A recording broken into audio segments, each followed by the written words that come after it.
सुरुवात करते. करू ना? हो हो. हो हो. नमो आदिबोधात्मरूपा परेशा, नमो हंस नारायणा निर्जरेशा, नमो ब्रह्मदेवा वसिष्ठा श्रीरामा, नमो मारुती रामदासाभिरामा. जय जय रघुवीर समर्थ. आपल्या दोन्ही आचार्यांना साष्टांग वंदन आणि सगळ्या सहाध्यायी श्रोत्यांना माझा सस्नेह नमस्कार. सगळ्यात आधी सगळ्यांना मकर संक्रांतीच्या खूप खूप शुभेच्छा. आजच्या अभ्यासासाठी 8व्या दशकातले 3 आणि 4 हे समास आहेत आपल्याला आज. तिसरा समास आहे सूक्ष्म आशंका निरूपणाचा. या आधीच्या समासात शिष्यांनी विचारलेल्या शंकांना समर्थ आता या समासात उत्तर देणार आहेत. मूळ प्रश्न जो होता तो असा की जर ब्रह्म निश्चल निर्विकार आहे, ते जर काही करतच नाही, तर मग हे जग जे आपल्याला अनुभवाला येतं हे निर्माण तरी कुणी केलं आणि हे अस्तित्वात तरी कसं आलं. पण आपल्या अज्ञानाच्या फुग्याला टाचणी लावावी तसं पहिल्याच ओवीत समर्थ म्हणतात, अरे जे झालेची नाही त्याची वार्ता पुसती काही. आणि आपल्या किती भ्रामक समजुती आहेत हे जणू अधोरेखितच करतात. अर्थात पुढे अनेकविध दृष्टांतांच्या आधाराने ते शिष्याला समजावून देखील सांगतात. ज्ञानी माणसासाठी जग मिथ्या असलं तरी सर्वसामान्य माणूस अज्ञानीच असतो किंवा ज्ञानमार्गाला लागलेला असला तरीही त्यात परिपूर्ण ज्ञानाच्या अवस्थेला पोहोचलेला नसल्याने त्याला दृश्यातीलच आणि द्वैताचाच आधार घेऊन दृष्टांत दिले आहेत. मायेच्या करामतींची विस्तृतपणे ते चर्चा करतात. निर्मितीची प्रक्रिया देखील शास्त्रानुसार कशी झाली याचंही विवरण या समासात केलं आहे. यावर आज चिंतन मांडणार आहेत सौ माधवी जहागीरदार. या बडोद्याच्या असून महाराजा सयाजीराव युनिव्हर्सिटीतून त्यांनी MSc झूलॉजी मध्ये केलं आहे आणि अनेक वर्ष स्वतःच्या क्लासेसमधून त्या शिकवतात. CET आणि नीटच्या विद्यार्थ्यांना मार्गदर्शन करतात. मी त्या माधवीताईंना विनंती करते की त्यांनी आपलं चिंतन सुरू करावं. माधवीताई. नमस्कार. आवाज येतोय का? हो येतो. गुरुर्ब्रह्मा गुरुर्विष्णू गुरुर्देवो महेश्वरा गुरुर साक्षात परब्रह्म तस्मै श्री गुरवे नमः. सगळ्यांना मकर संक्रांतीच्या खूप खूप शुभेच्छा. सद्गुरू आपले परमपूज्य डॉक्टर काकांना वंदन करते. आपल्या आचार्या अलकाताई आणि माधुरीताईंना वंदन करते आणि तुम्ही सगळे सहपाठींना सुद्धा मी अभिवादन करते. आणि मला मिळालेला आजचा समास आहे तिसरा, सूक्ष्म आशंका निरूपण, दशक 8 आणि समास 3 हे मिळालेलं आहे. तर त्याच्यावर माझं चिंतन मांडायची मी सुरुवात करते. मागच्या समासामध्ये ब्रह्म एकमेव असताना आभास निर्माण करणारा आणि पाहणारा कुठून आला अशी शंका घेतलेली आहे. त्या शंकेचं समाधान समर्थ आपल्याला या समासामध्ये देतात. ते म्हणतात की जे जग मुळात झालेलंच नाहीये त्याच्या उत्पत्ती संबंधी एवढे सगळे प्रश्न विचारायची गरजच नाहीये. कशासाठी एवढे प्रश्न आहेत, का ते उत्पन्न होतात. पण ते शिष्याला सांगतात की ते तुझ्या मनात आलेली ती शंका आहे आणि ती जावी म्हणून मी काही तुला विचार सांगतो असं ते म्हणतात. ज्ञानेश्वर महाराज म्हणतात, वांजेची या लेका कैची जन्मपत्रिका, वंध्या स्त्रीला पुत्र असणं जसं शक्य नाही आणि म्हणून जन्मपत्रिकेसंबंधी तिच्याशी कुठल्याही प्रकारचं बोलणं जसं निरर्थक ठरतं, त्याचप्रमाणे ब्रह्मापासून जग कसं निर्माण झालं हे बोलणं अगदी व्यर्थ आहे.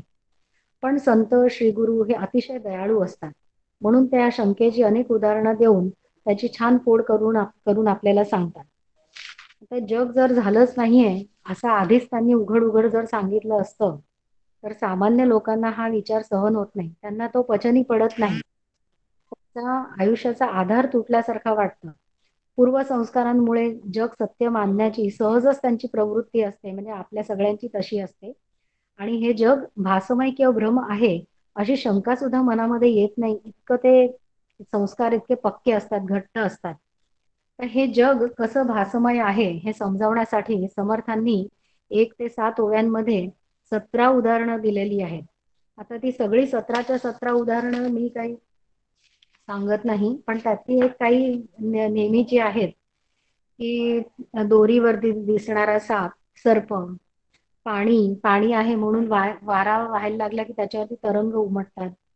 सूर्य आहे, तो दुपारच्या वेळेला तळपतो म्हणून मृगजळ माळ जमिनीवरती दिसतं आपल्याला. शिंपलीवरती सूर्यप्रकाश पडला की ती चकाकते आणि आपल्याला चांदी असल्याचा भास होतो. आता या 17 उदाहरणांमध्ये जे द्वैत दिसतंय त्याचा स्वीकार करावाच लागतो, कारण त्याचा स्वीकार केल्याशिवाय अद्वैतापर्यंत पोचणं शक्य नाही. तर या सगळ्या उदाहरणांच्या माध्यमातून एकमेव अद्वितीय ब्रह्म सिद्ध करण्यासाठी प्रत्येक उदाहरणामध्ये 2-3 असे द्वैतातले पदार्थ वापरून अधिष्ठानावरती वेगळ्या वेगळ्या प्रकारांनी कसे काय भास होऊ शकतात ते त्यांनी इथे दाखवलेलं आहे. तर ह्या इतक्या उदाहरणांमधून कुठलंही एक उदाहरण साधकाने जे आवडेल ते एवढ्या सगळ्या उदाहरणांमधून कुठलंही एक निवडावं स्वतःच्या चिंतनासाठी, त्याचा वापर करून, आणि मग जग झालंच नाहीये असा निश्चय करावा.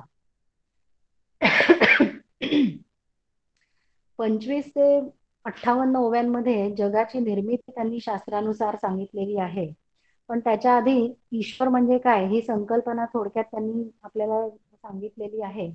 की समर्थांनी मायावाद सिद्ध करण्यासाठी उदाहरणं काही दिलेली आहेत, ती त्यांना खरं अजातवाद सिद्ध करण्यासाठीच त्यांनी सांगितली आहेत. मूळ स्फुरण मूळ माया हे ईश्वराचं सैद्धांतिक स्वरूप आहे. सकळ करणं जगदीशाचं, म्हणजे सगळं काही तो ईश्वरच करतो. जग ईश्वराने निर्माण केलं हे लोकांना मान्य असतं, कारण त्यांचा तो तसा भाबडा विश्वास असतो, त्यांची ती श्रद्धा असते, म्हणून त्यांना हा विचार मान्य असतो. पण हा ईश्वर कसा आहे, तो कोण आहे, तो काय करतो हे जाणून तर घ्या असं समर्थांना सांगायचंय, की तो कोण आहे तेवढं जाणून घेतलं पाहिजे. तर परमात्म्याने माया ही उपाधी धारण केली आणि तो सर्व करता ईश्वर झाला. त्याच्यापासून सगळ्या जगाची निर्मिती झाली. या ईश्वराला ब्रह्मदेवादी अशी अनेक नावं आहेत आणि तोच अनेक प्रकारच्या सगळ्या शक्ती उत्पन्न करतो.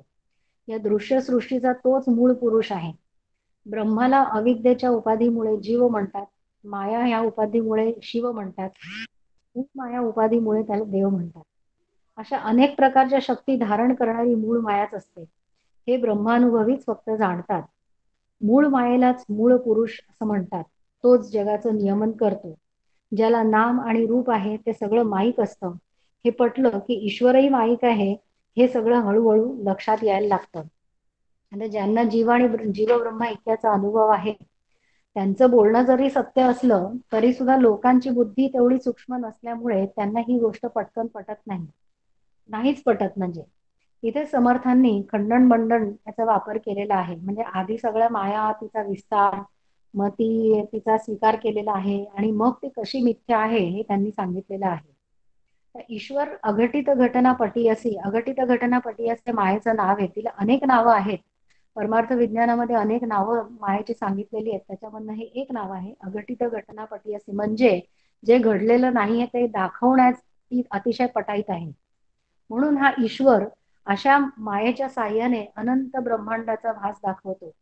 हा भास ती माया कसा दाखवते, का दाखवते आणि तिचा हा पसारा ती कशा प्रकाराने आवरून ठेवते ह्याच्याबद्दल काही सांगता येत नाही. या भासाचं सिक्वेन्स समर्थ सांगतात की आधी ब्रह्म, मग त्यापासून मायावी ईश्वर, ईश्वरापासून हा सगळा सृष्टीचा भास आपल्याला दिसू लागतो. ईश्वराने मायेचा वापर करून मायावी जग तयार केलं. कसं काय तयार केलं ते आता आपल्याला सांगतात. एक छानसं उदाहरण दिले, जे ब्रह्मतत्वाच्या जवळ असलेलं उदाहरण म्हणजे आकाश. हे सहसा ब्रह्म कसं असेल साधारण पुसटशी कल्पना काहीतरी कळू शकतं, म्हणून त्या आकाश म्हणून त्या तत्वाचा वापर केलेला आहे. आकाशात अचानक वायू निर्माण झाला त्याचप्रमाणे मूळ माया निर्माण झाली. वायू जर पाहायचा म्हटलं तर आपल्याला तो काही पाहता येत नाही, पण आपल्याला तो स्पर्शाने कळतो. तसंच ही मूळ माया तर्काने मानावी लागते. श्रुती प्रमाण आहे, श्रुतीवर श्रद्धा, म्हणून ती मानावी लागते. ती आपल्याला दिसत नाही, पण तिचा अविद्या रूपाने झालेला हा सगळा विस्तार मात्र आपल्याला दिसतो. वाऱ्यामुळे धूळ, ढग, गवत हे सगळं आकाशात उडताना आपल्याला दिसतं. तसंच मूळ मायेने निर्माण केलेलं जग ब्रह्मावर दिसतं. ढग आधी जसं नव्हते नंतर आलंय, तसंच हे जग सुद्धा आधी नव्हतंच, मग एकाकी तयार झालं. एकोहम बहुस्याम हे स्फुरण म्हणजे तीच मूळ माया, आणि त्याच्यानंतर हे सगळं जग तयार झालं. ढगांमुळे आपल्याला आकाशाची शांतता मोडल्यासारखी वाटते, पण ते शांत जसं आहे तसंच असतं. तसंच मायेमुळे निर्गुणाला सगुणाचा भास होतो. सूक्ष्म विचार जर केला तर लक्षात येतं की ब्रह्माला अजिबात धक्का लागत नाही. त्याच्यामध्ये कुठल्याही प्रकारचा विकार घडत नाही, काही बदल होत नाही, ते जसं आहे तसंच राहतं. ब्रह्म निर्गुण अक्रीड आहे, पण अध्यस्थाचा सगळा खेळ ब्रह्मावर भासतो. जगाच्या निर्मितीसाठीची 82 तत्वे मूळ मायेतच बीजरूपाने असतात. स्थूल झालेली पंचमहाभूते आधी सुप्त आणि सूक्ष्म होती, मग सृष्टीच्या रचनेच्या वेळी ती व्यक्त झाली. सूक्ष्म सुप्त आणि पंचीकरण न झालेल्या पंचमहाभूतांपासून मूळ माया घडलेली असते. ही सूक्ष्म महाभूत जगत निर्मितीच्या वेळी अधिकाधिक स्पष्ट झाली तेव्हा त्यांचे पंचीकरण झालेलं होतं. असं या पंचमहाभूतांचा सगळा विस्तार झाला. सृष्टीच्या आधी आणि सृष्टीच्या नंतर फक्त ब्रह्मच असतं. डॉक्टर काकांनी सुद्धा त्यांच्या प्रवचनांमध्ये सांगितलेलं आहे की जे आधी नाही, नंतरही नाही, आणि या दोन नाहीच्या मध्ये जे काही थोडंफार असल्यासारखं वाटतं ते मिथ्या आहे, ते नसतंच. तसं सृष्टीच्या आधी आणि सृष्टीच्या नंतर फक्त ब्रह्मच असतं. या दोनच्या मध्ये पंचमहाभूतांची सृष्टी असते. ही पंचभूते मूळ मायेत असतात. मूळ माया हे ईश्वराचं स्वरूप आहे, म्हणजे ईश्वर पण माईक आणि मिथ्या आहे. याचा अर्थ मूळ मायेचं कार्य भ्रमरूप आहे, आणि इथे मग तो अजातवाद सिद्ध होतो. इथे जादूगराची ती शक्ती असते ना, ज्याच्यामुळे तो अनेक मोहित म्हणजे हिप्नोटाईज करतो लोकांना, आणि नंतर मग तो काहीतरी वेगळे वेगळे खेळ दाखवत जातो की त्याच्यामध्ये मग लोकांना हो हे खरं आहे असं वाटतं. किंवा पंचदशीमध्ये खूप छान गोष्ट पण आहे की एका लहान मुलाला सांभाळणारी दासी त्याला एक गोष्ट सांगते. मी गोष्ट नाही सांगत, पण त्याचं तात्पर्य असं आहे की त्या गोष्टीमध्ये ते लहान मूल इतकं हरवून जातं की त्याला ते सगळं खरंच आहे असं वाटायला लागतं. तसंच अगदी आपलं सुद्धा होतं की पूर्वसंस्कारांमुळे हे जग इतकं खरं आपल्याला वाटतं की त्याच्यामध्ये आपण रमतो आणि रंगतो. रमतो आणि रंगतो, पण नंतर सृष्टीचा लय झाल्यानंतर हा सगळा पसारा आवरला जातो. तसंच हे मूळ मायेचं हे कार्य सुद्धा तसं भ्रमरूपच आहे, आणि इथे तो अजातवाद सिद्ध होतो. सामान्य लोकांच्या भावनेला धक्का लागू नये म्हणून ईश्वर कोण आहे आणि कसा आहे हे सगळं सांगावं लागलं. आपल्याला रोज अनुभवाला येणारं जग मुळात नसलेल्या मायेचाच विस्तार आहे. ब्रह्मसत्य जगत मिथ्या ह्याचं रहस्य फक्त संत संगतीतच उलगडू शकतं. ते क्वचितच कोणी जाणू शकतं. हरिपाठात म्हटलेलं आहे, एक नाम हरी द्वैत नाम दुरी अद्वैत कुसरी विरळा जाणे. अद्वैत कुसरी विरळा जाणे म्हणजे क्वचितच लाखात एक कोणीतरी अद्वैत हे जाणू शकतं, त्याचा अनुभव घेऊ शकतं. नाम आणि रूप मायेचं स्वरूप आहे असं स्पष्ट सांगितलंय, म्हणून परत परत आता शंका घेण्याचं काहीच कारण नाही असं समर्थ सांगतात. जगाची निर्मिती हे फक्त आपल्याला म्हणजे ते काय आहे, जग काय आहे, ईश्वर काय आहे, ब्रह्म काय आहे, हा सगळा कन्सेप्ट समजून घेण्यासाठी म्हणूनच ईश्वर मांडावा लागलेला आहे. माया म्हणजे काय हे समजून घ्यायला लागलेलं आहे. अगदी जसं मॅथमॅटिक्स मध्ये प्रॉब्लेम सॉल्व्ह करताना आपण एक्स फॅक्टर धरतो, suppose this is equal to x, मग आपण सगळं सॉल्व्ह करून एका सोल्युशनला येतो. अगदी त्याचप्रमाणे हा मायावाद समर्थांनी स्वीकारलेला आहे, ज्याच्या साह्याने ती कशी मिथ्या आहे आणि ब्रह्म एकच सत्य आहे हे त्यांनी हे सांगण्यासाठी म्हणूनच त्यांनी ही माया धरलेली आहे. आता पुढे 59 ते 63 ओव्यांमध्ये जी सूक्ष्म पंचमहाभूते पुढील समासात सांगितलेली आहेत त्याची प्रस्तावना केलेली आहे. जय जय रघुवीर समर्थ.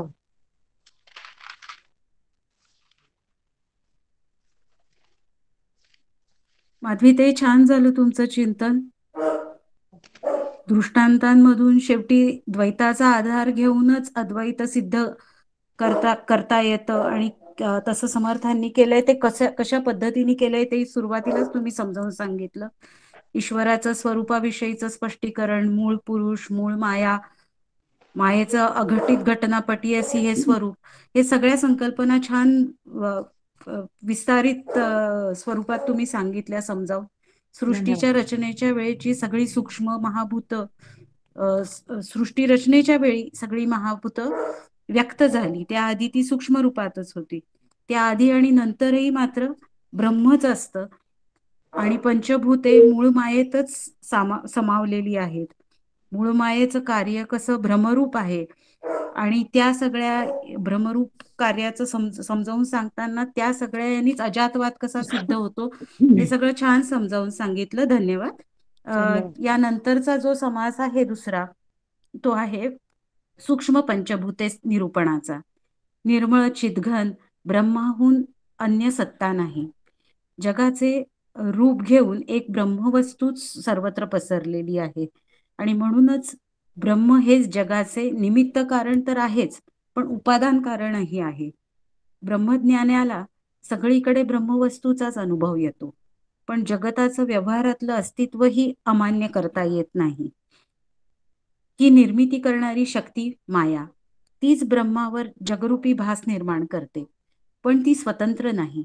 ती सर्वस्वी ईश्वराच्या अधीन अशी आहे. या शक्तीच्या आधाराने त्रिगुणातून दृश्य विश्व निर्माण झाले. हे पंचमहाभूतात्मक आहे. याविषयीचा उहापोह या समासात समर्थांनी केला आहे. यावरील चिंतन आज प्रस्तुत करणार आहे सौ पद्मजा पवार. अतिशय सात्विक स्वभावाच्या पद्मजाताईंचं संपूर्ण कुटुंब डॉक्टर काकांचे अनुग्रहित आहेत. 2018च्या प्रापंचिक शिबिरामुळे समर्थ परिवारात त्या आल्या आणि आता कार्यकर्ती म्हणून देखील सहभाग असतो त्यांचा. आदर्श सूर्यनमस्कार घालत असल्यामुळे प्रात्यक्षिक देण्यासाठी त्यांना आवर्जून बोलावलं जातं. त्यांचा ऑर्गॅनिक व्हेजिटेबल्सचा व्यवसाय त्या करतात मुंबईमध्ये. मी पद्मजाताईंना विनंती करते की त्यांनी आपलं चिंतन सुरुवात करावं. पद्मजाताई. नमस्कार. आवाज येतोय का व्यवस्थित? हो. श्रीराम समर्थ. शुका सारिखे पूर्ण वैराग्य जाचे, वसिष्ठांपरी ज्ञान योगेश्वराचे, कवी वाल्मिका सारिखा मान्य ऐसा, नमस्कार माझा सद्गुरु रामदासा. श्रीराम. मला वाटते अंतरी त्वा वसावे, तुझ्या दासबोधासी त्वा बोध व्हावे, अपत्या परी पाववी प्रेम ग्रासा, महाराजया सद्गुरु रामदासा. श्रीराम.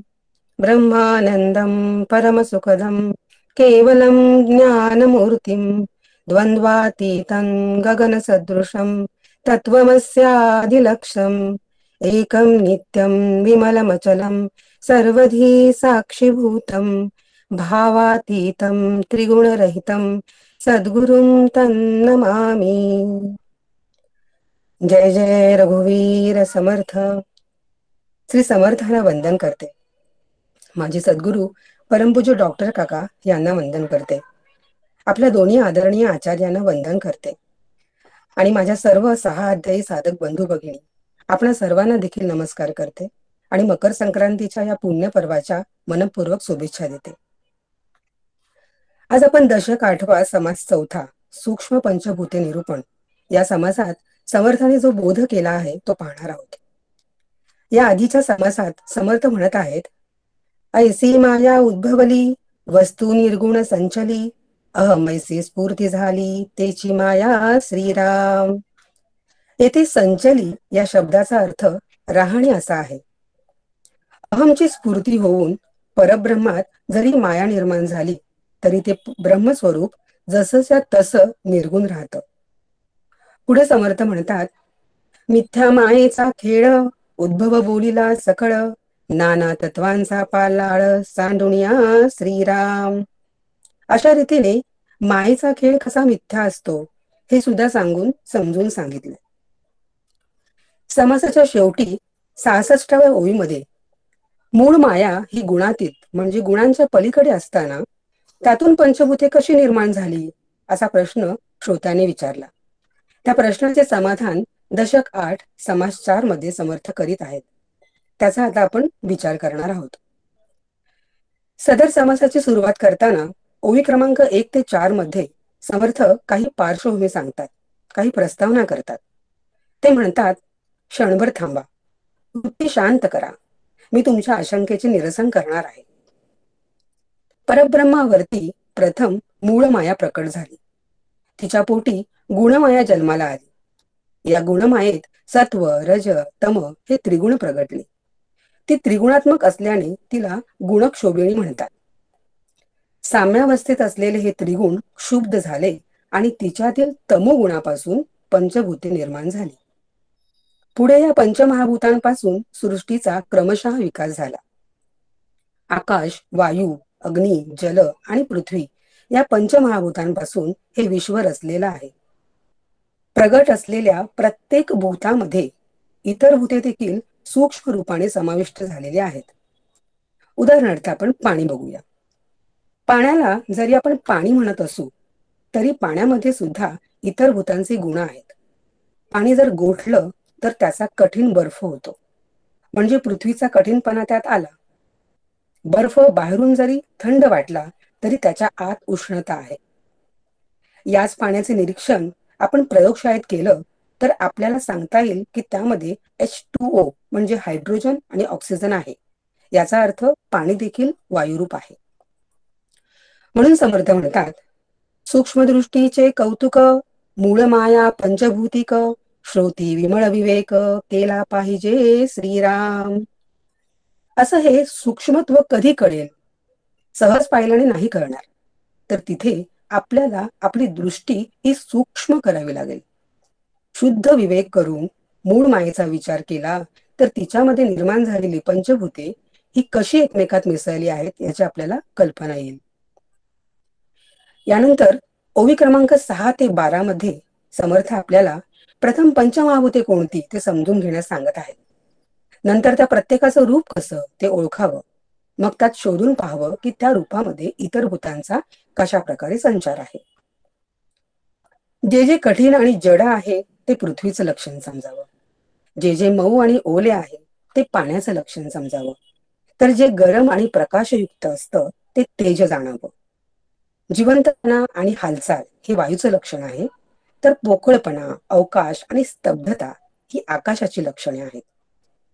वाहणे हा वाऱ्याचा धर्म आहे, जाळणे आणि उष्णता देणे हा अग्नीचा धर्म आहे, ओले करणे हा पाण्याचा धर्म आहे, धारण करणे हा धरतीचा धर्म आहे आणि निश्चळता हा आकाशाचा धर्म आहे. अशा प्रकारे सर्व भूते आणि त्यांची लक्षणे ती समर्थाने सांगितली. त्या धर्मावरून त्या लक्षणावरून आपल्याला प्रत्येक भूताची संक्षेपाने ओळख होते. यापुढे प्रत्येक महाभूतात इतर 4 भूतांचा कसा आणि किती सहभाग असतो हे ओवी क्रमांक 13 ते 38 मध्ये विस्ताराने सांगितले आहे. यात पंचमहाभूतांचे सूक्ष्म स्वरूप विशद केले आहे. जरा हा भाग जटिल आहे, थोडं लक्ष देऊन समजून घेण्याचा हा भाग आहे. मुळामध्ये आपल्याला स्थूल कळत नाही, त्यामुळे स्थूलामध्ये असलेले सूक्ष्म तत्व पाहण्यासाठी ती सूक्ष्म दृष्टी आपल्याला प्राप्त व्हावी अशी श्री समर्थांकडे प्रार्थना करूया. प्रथम आपण आकाश तत्व पाहू. आकाश म्हणजे काय हो? अवकाश किंवा पोकळी, मोकळी जागा. पोकळी म्हणजे शून्य. ते शून्य म्हणजे अज्ञान आणि अज्ञान म्हणजेच जडत्व. आपण म्हणतो ना, याची बुद्धी जड आहे, याला गुण शून्य मिळाले, याचा अर्थ याला काहीच येत नाही. अशा प्रकारे शून्यत्व हे अज्ञानाचं लक्षण आणि अज्ञान म्हणजे जडत्व. जडत्व म्हणजे पृथ्वी. अशा प्रकारे आकाशात पृथ्वी आहे. आकाश स्वतः मऊ आहे आणि हा मऊपणा आपाचं लक्षण आहे. अज्ञानी भासला भास तोची तेजाचा प्रकाश. ज्ञान आणि अज्ञान जेथे एकत्र येतात त्या संधी प्रकाशाला भास म्हणतात. एखादी गोष्ट मला कळली किंवा कळली नाही हे देखील ज्यामुळे कळते तो तेजाचा प्रकाश असतो.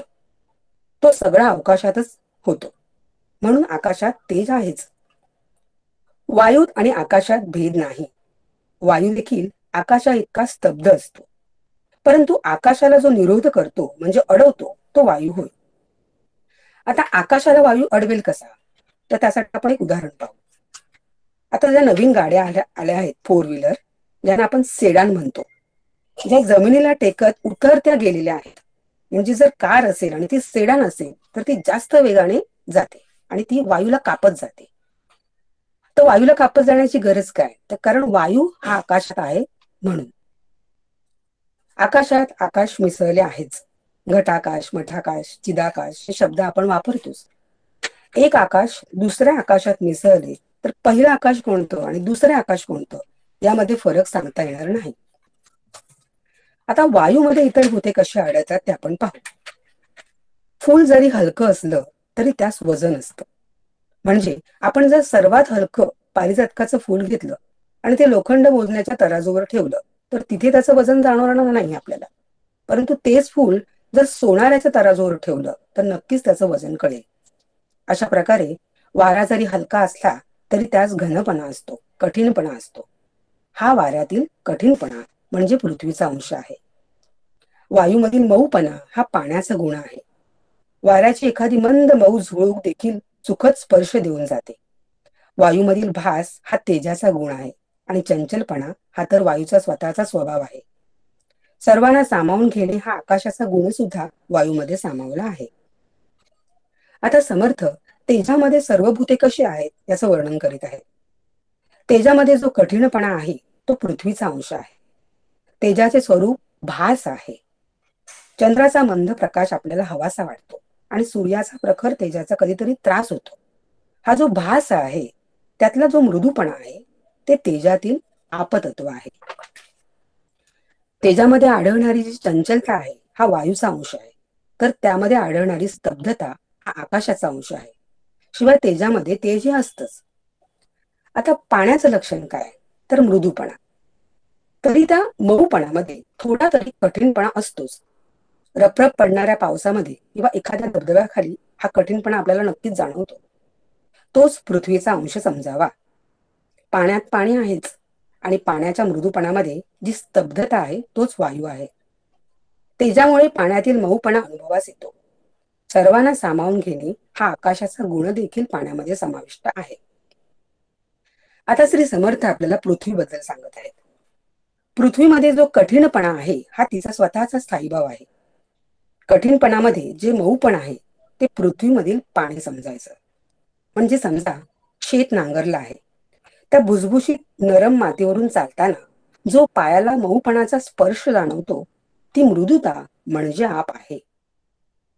या पृथ्वीमध्ये कठीण तत्वाचा जो भास आहे तो तेजाचा अंश आहे. कठीणपणामध्ये जो प्रतिकार आढळतो तो वायूचा अंश समजावा. तसेच पृथ्वीमध्ये जी व्यापकता आहे तिथे अवकाश आहे. अशा प्रकारे सूक्ष्म दृष्टीने पाहता प्रत्येक भूताच्या ठिकाणी इतर भूते कशी अंशरूपाने राहतात याचं यथार्थ वर्णन श्री समर्थाने केलं आहे. पुढे ओवी क्रमांक 41 मध्ये समर्थ म्हणतात, एवं पंचभूतिक पवन तेची मूळ माया जाण, माया आणि सूक्ष्म त्रिगुण तेही पंचभूतिक श्रीराम. ही जी मूळ माया आहे ती वायू स्वरूप आहे.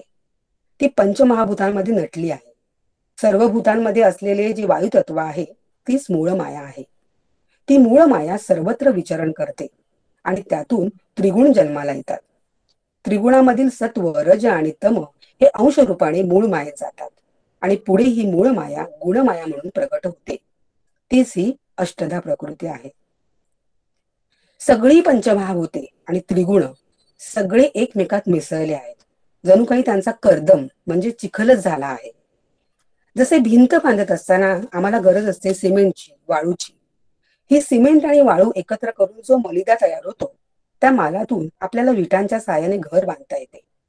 त्याप्रमाणे ही संपूर्ण सृष्टी सुद्धा ही पंचमहाभूते आणि त्रिगुण यांच्या कर्दमापासून भगवंताने निर्माण केली आहे. जसे वटवृक्षाच्या एका लहानशा बीजामध्ये संपूर्ण वटवृक्ष सामावला आहे, तशी ही पंचभूतात्मक अष्टधा प्रकृती विश्व उत्पन्न होण्यापूर्वी मूळ मायेतच स्थित होती. पुढे तिचे गुणमायेने प्रगटीकरण कसे झाले याचे स्पष्टीकरण श्री समर्थ आपल्याला ओवी क्रमांक 48 ते 53 मधून सांगत आहेत. समर्थ म्हणतात, दृश्य सृष्टीचा सगळा विस्तार हा मूळ मायेच्या अलीकडचा आहे. माया अविद्या ही देखील अलीकडची आहे. माया अविद्या म्हणजेच ही दृश्य असलेली सृष्टी, म्हणून आपण तिला माया म्हणतो. या मायेच्या पलीकडे मूळ माया आहे. अगदी ब्रह्मा, विष्णू, महेश हे सुद्धा मूळ मायेतून जन्माला आलेले आहेत. या मूळ मायेचा पुढचा विस्तार म्हणजे पृथ्वी, मेरू पर्वत, सप्तसागर, चंद्र, सूर्य, तारे, सप्तद्वीपे, 14 भुवने, शेष, कूर्म, सप्त पाताळे, 21 स्वर्ग, 8 दिक्पाळ, 33 कोटी देव, 12 आदित्य, 11 रुद्र इत्यादी इत्यादी. म्हणजे या जगामध्ये जे जे निर्माण झालं, जे जे या शब्दामध्ये सगळ्या गोष्टी आल्या, म्हणजे अगदी ब्रह्मा विष्णू महेशापासून ते आज दिसणाऱ्या भौतिक गोष्टीपर्यंत सगळ्या गोष्टी ज्या जन्माला आल्या त्या सगळ्या गोष्टी म्हणजे मूळ मायेचं प्रगटीकरण म्हणजे गुणमाया आहे. अशी ही गुणमाया नष्ट होणारी आहे, मूळ माया सुद्धा संपणारी आहे. परंतु मी परब्रह्म आहे. मी याचा अर्थ आत्मतत्व आणि पंचतत्वापासून तयार झालेला हा देह नाशिवंत आहे. अतिशय सुंदर विषय. श्री समर्थांनी या ठिकाणी आम्हाला मूळ माया आणि त्या मूळ मायेतून गुणमाया कशी जन्माला आली, त्या गुणमायेतून ही सृष्टी कशी जन्माला आली, कारण आम्ही त्याचेच एक घटक आहोत. आमचं कर्तव्य काय? भगवत प्राप्तीसाठी आम्हाला नरदेह प्राप्त झाला आहे. आपले मूळ स्वरूप समजावे म्हणून समर्थाने हा सर्व विस्तार केला आहे. समासाच्या शेवटी ओवी क्रमांक 58 मध्ये समर्थ म्हणतात, जसं मंदिराचं महाद्वार ओलांडून आत गेलं की कृपावंत भगवंताचं दर्शन होतं, तसे आपणही जर या मूळ मायेचे दृश्य स्वरूप मागे टाकून पलीकडे जाण्याचा प्रयत्न केला तर नक्कीच आत्मदर्शन होईल. असे श्री समर्थांचं निरूपण सांगण्याचा मी छोटासा प्रयत्न केला आहे. जे काही उणं राहिलं असेल ते सर्वस्वी माझं आहे. त्याबद्दल आपण मला माफ कराल अशी आशा करते आणि माझ्या वाणीला विराम देते. जय जय रघुवीर समर्थ.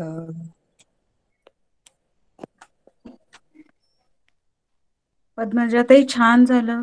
तुम्ही अगदी व्यवस्थित संपूर्ण समासाचा क्रमवार छान आढावा घेतलात. ब्रह्माचं स्वरूप, मूळ माया, गुणशोभिणी, हा सगळा क्रमवार विस्तार अगदी व्यवस्थित मांडलात तुम्ही. पाण्याचं उदाहरण खूपच छान होतं. ते H2O आणि हे सगळं कसं एकमेकांमध्ये, H2O ऑक्सिजन आणि हायड्रोजनच याच्या सकट तुम्ही सांगितलं, त्यांनी ते खरंच समजायला सोपं गेलं की कसा एका तत्वामध्ये बाकीची सगळीच तत्व त्यात सामावलेली असतात, सगळी भूत सामावलेली असतात. त्यासाठीची सगळी लक्षणं पण तुम्ही छान समजावून सांगितली. उदाहरण, ते सेदांचं पण उदाहरण छान, अशी उदाहरणं दिली की पटकन लक्षात येतं की अरे हो, हे असं आहे बरं. अष्टधा प्रकृती, त्रिगुण यांच्या सगळ्यांच्या एकत्रितपणे सृष्टी निर्माण झाली आणि ही गुणमाया. आणि हे सगळं समजून कशासाठी घ्यायचंय, तर हे सगळं नाशवंत आहे, पण आत्मतत्व आणि परब्रह्म मात्र शाश्वत आहे आणि ते आपलं स्वरूप आहे हे जाणण्यासाठी. एकंदरीत खूप छान आढावा घेतला तुम्ही संपूर्ण समासाचा. या दोन्ही विषयांवर आता आणखीन विस्तृत मार्गदर्शन आपले आचार्य करतील. सगळ्यात आधी मी माधुरीताईंना विनंती करते की त्यांनी आपलं चिंतन मांडावं. माधुरीताई.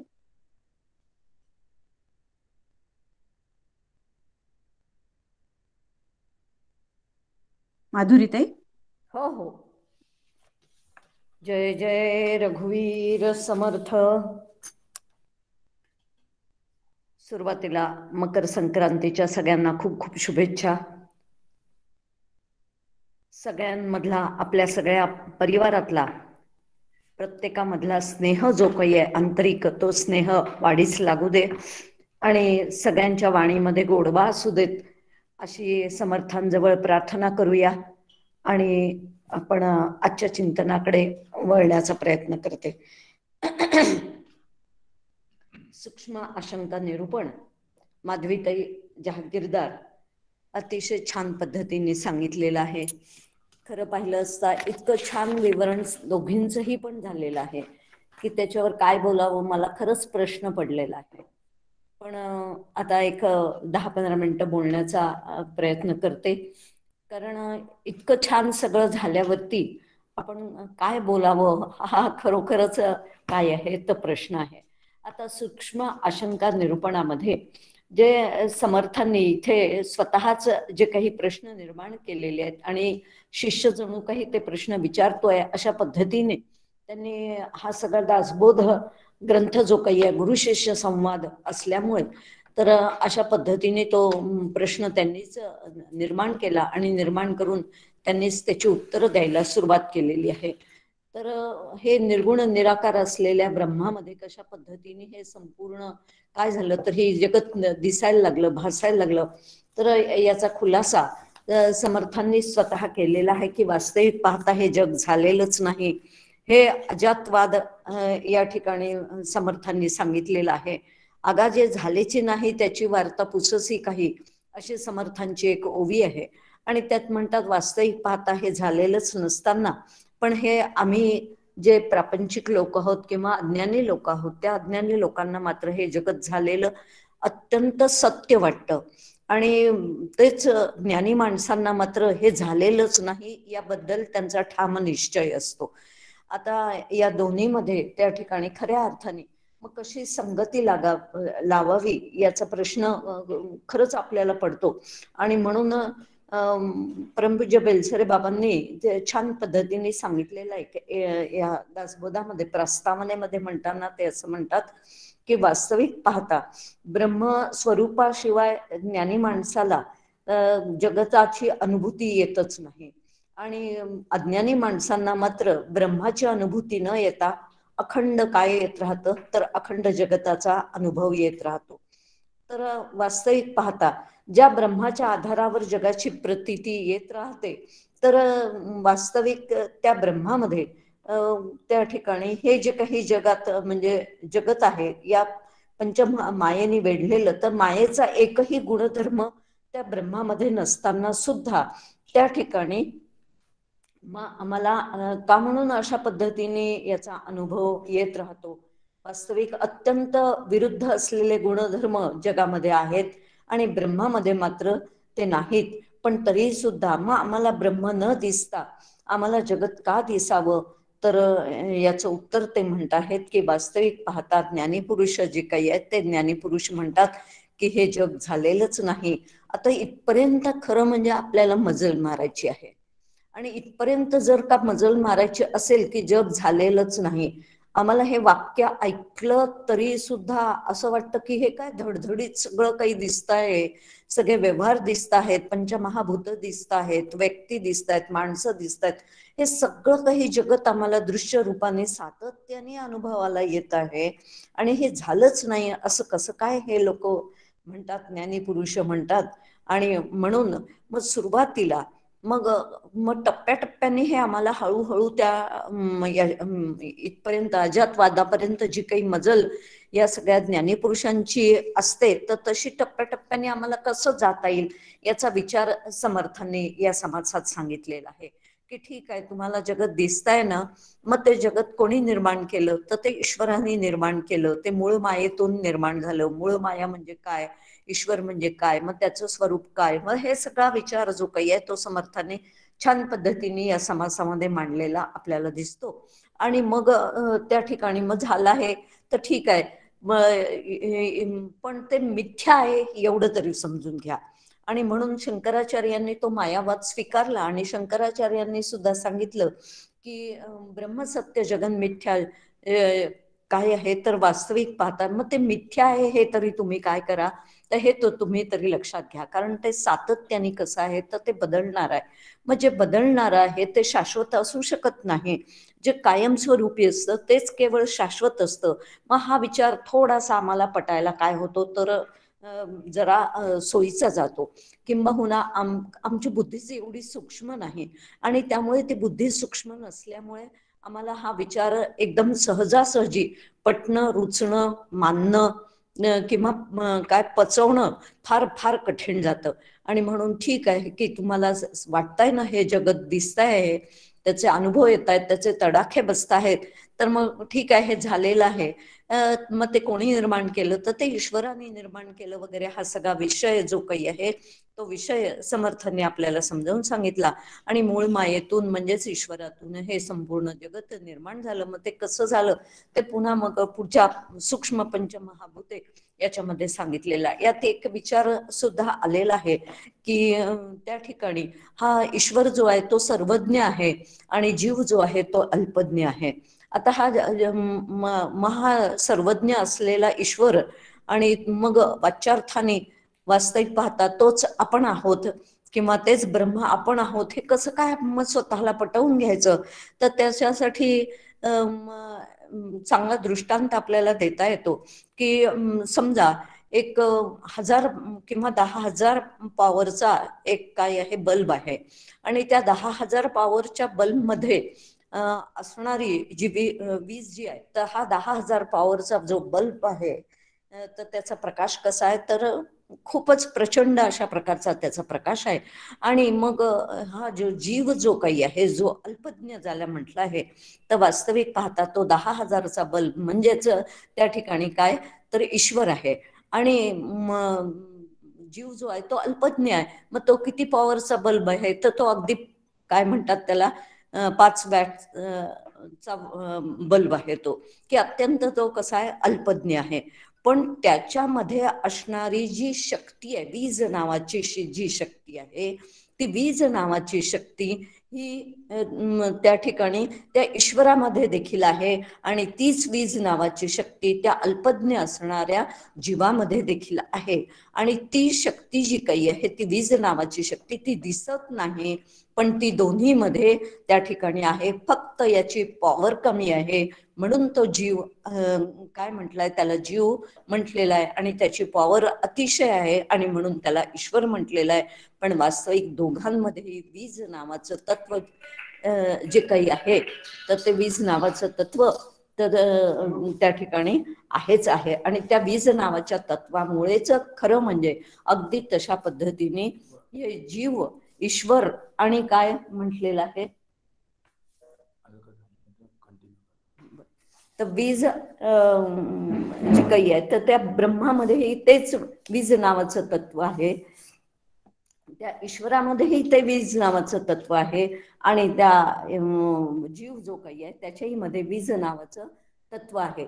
पण ते वीज जी आहे ती ज्याप्रमाणे दिसत नाही, तसं ब्रह्म नावाचं तत्व जे काही आहे ते आम्हाला काय होत नाही, तर आकलन होत नाही. आणि त्या आकलन होत नसल्यामुळे त्या ठिकाणी मग हा अल्पज्ञ आणि त्याला सर्वज्ञ जे काही म्हटलेलं आहे, ते या कारणामुळे म्हटलेलं आहे की त्यांच्या पॉवर ज्या काही आहेत त्या पॉवर मध्ये फरक आहे.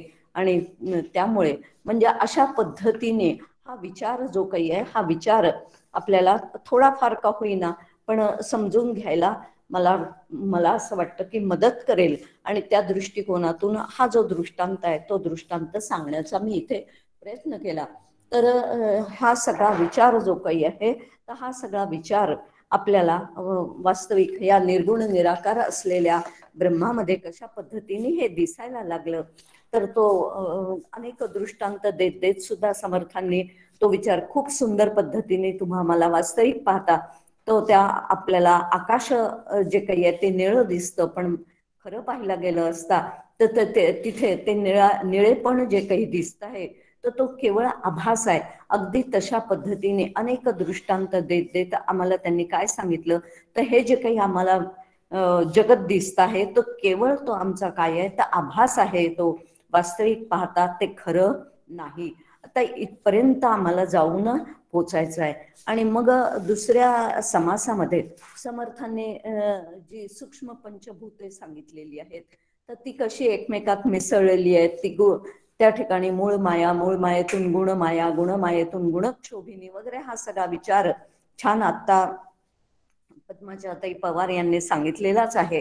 आता वास्तविक पाहता तर हे जे काही सगळं निर्माण झालेलं आहे आणि कशा पद्धतीने निर्माण झालं, कारण आता निर्माण झालं हे जर का आपल्याला हे काय आपण हे स्वीकारलेलंच आहे, स्वीकारलेलं आहे म्हणजे आम्ही त्या ठिकाणी हे जग आहेच अशा पद्धतीने या जगामध्ये आम्ही वावरतो आहोत.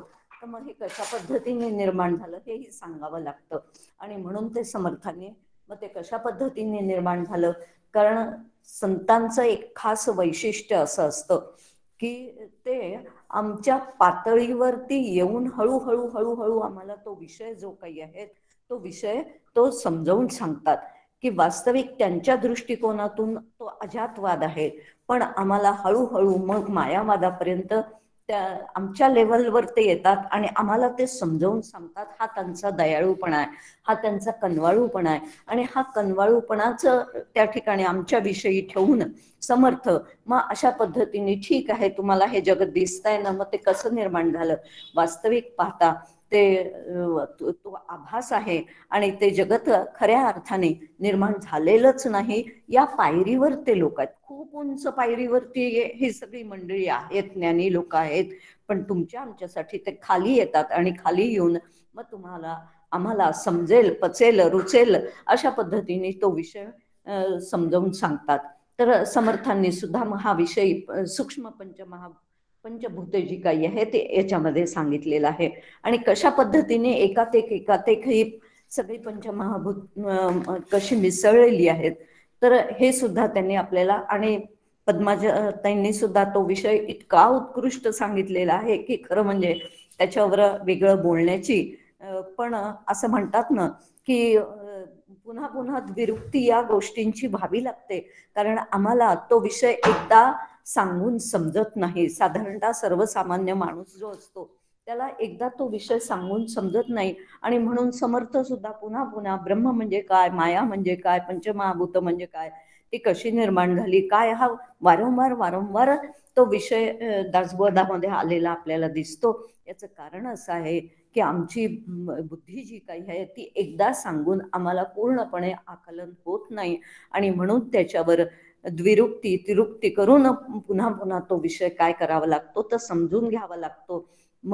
बुद्धीचा निश्चय जोपर्यंत तशा पद्धतीने पूर्णपणे होत नाही तोपर्यंत तो विषय जो काही आहे तो पुन्हा पुन्हा वाचावा. तर काय जे बोललं आहे, जे सांगितलं आहे तेच पुन्हा तत्कथनम तत् चिंतनम असं म्हटलेलं आहे आणि तेच काय करा तर तेच तुम्ही बोला सुद्धा, अशा पद्धतीने शास्त्र सांगतं. आणि म्हणून हा विषय जो काही आहे तर खूप सुंदर पद्धतीने एकात एक कशी मिसळलेली आहे.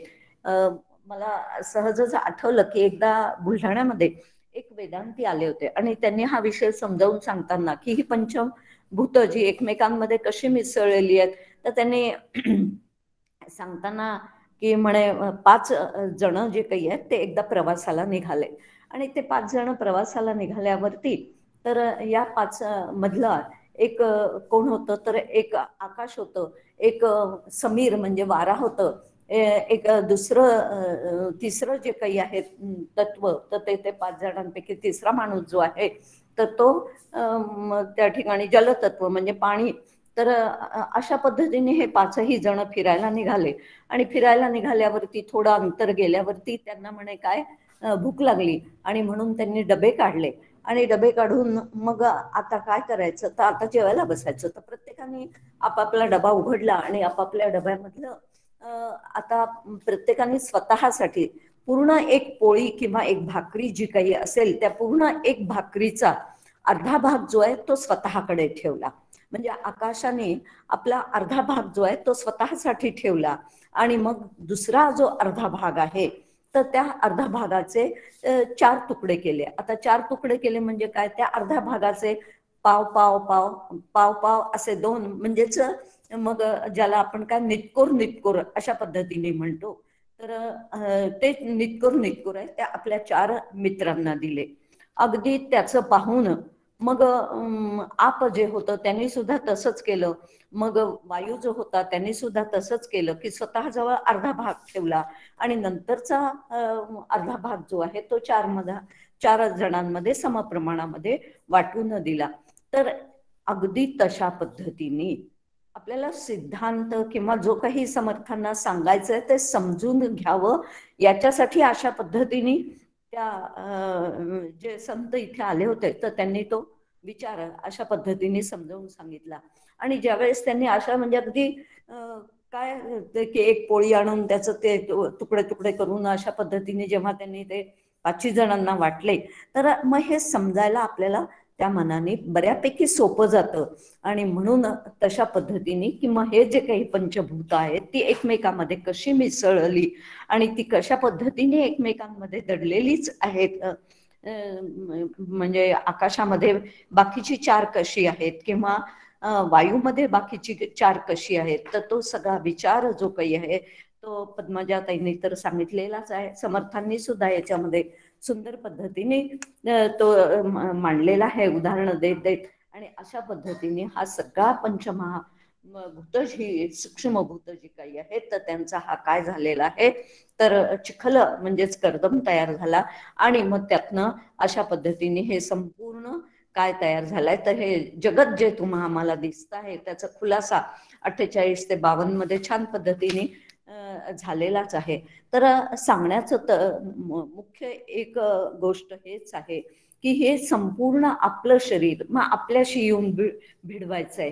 हे जे काही सगळं आहे हे सगळं कुठे भिडवायचं तर आपल्या शरीराशी येऊन भिडवायचं. मग आपल्या शरीरामध्ये सुद्धा अशा पद्धतीने हा सगळा हे शरीर जे काही आहे हे पंचमहाभूतांनी तयार झालेलं आहे. आणि मग हे पंचमहाभूत याच्यात कशा पद्धतीने वावरत आहेत किंवा कशा पद्धतीने ते काम करत आहेत हा सगळा विचार आपण समजून घ्यायचा. आणि मग या म्हणजे स्थूल देह, सूक्ष्म देह, कारण देह हे किंबहुना महाकारण देह सुद्धा जो काही आहे, कारण महाकारण देहामध्ये आपण सातत्याने विचार केलेला आहे की महाकारण देह म्हणजे तो मी आहे, असं म्हणजे ते ब्रह्म मी आहे. तर हा जो काही पुन्हा तिथे पुन्हा काय आहे तर विचार आहे शिल्लक अजून. तो मी आहे हा विचार, ते शब्द जे काही आहेत ते शिल्लकच आहेत. आणि ते शब्द शिल्लक असल्यामुळे आकाश नावाचं तत्व तिथे शिल्लकच आहे. आणि मग अशा महाद्वार ओलांडावे मग देवदर्शन घ्यावे. वास्तविक पाहता अलकाताई या विषयावरती खूप छान बोलतात. त्यांचं प्रवचन या विषयावरचं महाद्वार ओलांडावे मग देवदर्शन घ्यावे हा जो काही विषय आहे तो अलकाताईंनी सांगण्याचा विषय आहे.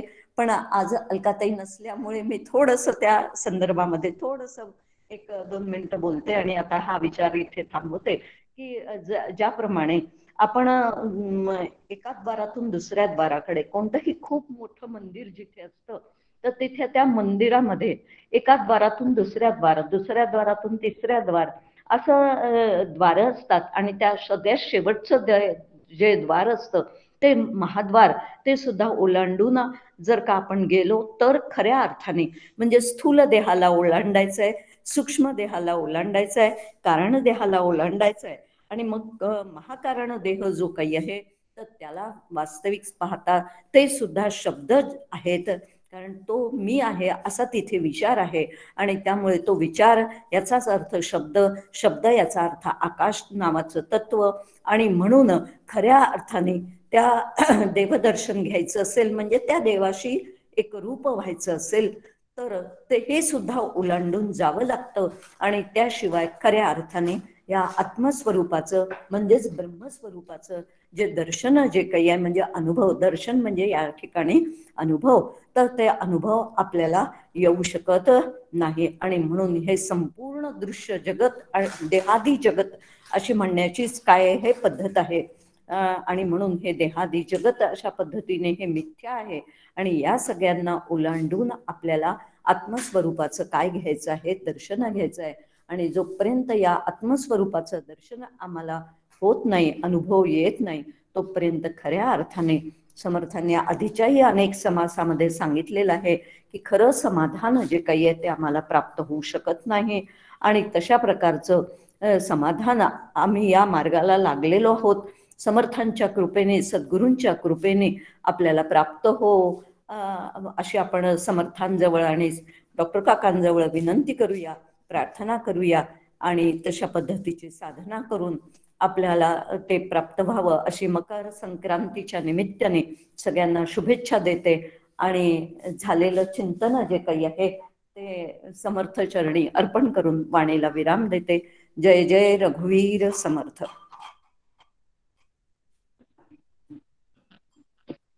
ताई धन्यवाद. एकंदरीतच सगळं ब्रह्माचं आणि जगताच्या स्वरूपाबद्दल तुम्ही खूपच छान सगळं स्पष्ट करून सांगितलं. ते बल्बचं उदाहरण जे दिलं त्यांनी अल्पज्ञ आणि सर्वज्ञ अशा या दोन्ही संकल्पना एक कळायसाठी अगदी एकदम प्रॉपर उदाहरण होतं ते. संत सद्गुरू तुम्ही म्हणालात तसं संत सद्गुरू दयाळूच आहेत. ते आपल्यासाठी आपल्या पातळीला येऊन सांगतात. आणि अगदी त्याच पद्धतीने तुम्ही दोघी आचार्य, आज अलकाताई नाही आहेत पण तरी एरवी नेहमीच तुम्ही दोघी आमच्या पातळीला येऊन आम्हाला सगळं समजावून सांगत असता. 5 मित्रांचं जे तुम्ही उदाहरण सांगितलं दुसऱ्या त्या वेदांत्यांनी सांगितलेलं ते अतिशय मार्मिक दृष्टांत होता. तो पंचमहाभूत कशी एकमेकांमध्ये मिसळली आहे ते सांगण्यासाठी, समजण्यासाठी अतिशय सुंदर दृष्टांत होता तो. हे सगळं करायचं कशासाठी तर हे सगळं स्वतःशी लावून घेणं जमण्यासाठी. म्हणजे हे वारंवार वारंवार ऐकायचं, का श्रवण मनन चिंतन करणं गरजेचं का आहे तर हे आपल्यापर्यंत आणून भिडवता आलं पाहिजे आणि त्यासाठी ही साधना आवश्यक आहे. अलकाताईंचं तुम्ही उल्लेख करून ते महाद्वार ओलांडण्याचं महाद्वाराचं त्यांची जी मांडणी असते ती थोडक्यात सांगायचं हे केलं. ते महाद्वार ओलांडण्याचं कसं आपल्याला कमवावं लागेल आणि तरच आत्मानुभव मिळू शकेल आणि समाधान प्राप्त होऊ शकेल. आजच्या मकर संक्रांतीच्या निमित्ताने आपण प्रार्थना हीच करूया की तिळातिळानी का होईना आमची त्या मार्गावरची वाटचाल पुढे पुढे जात राहो, ज्ञानाकडे अज्ञानाकडून ज्ञानाकडचा तो मार्ग विस्तारत जावो आमचा आणि आम्हालाही लवकरात लवकर आत्मानुभव च्या पायरीपर्यंत पोचावं अशी प्रार्थना करूया.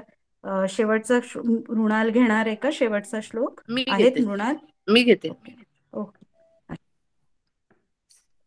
भावी पूर्ण कृपा गुरु मजवरी प्रार्थित भावे तुला वारी सर्व अरिष्ट नेऊनिलया संमोह जो वाढला अज्ञानांध जनांची मुक्त करुनी शांती पदी वैसवी विनती हीच असे न मागत तुझे भक्ती तुझी ही हवी सद्गुरुनाथ महाराज की जय. जय जय रघुवीर समर्थ. जय जय रघुवीर समर्थ. जय जय रघुवीर समर्थ. जय जय रघुवीर समर्थ.